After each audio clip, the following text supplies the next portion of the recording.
where is error showing the execution of of script fit as a function is not supported. When you say like this message that your script and your script name as a function is not supported, because in the current folder part I mistakenly created a script name fit, and I have used MATLAB built-in fit function. For that reason it's not working. What you have to do is delete your script or rename it.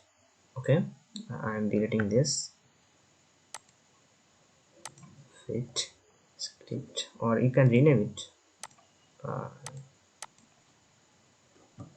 Okay, now if I run this model,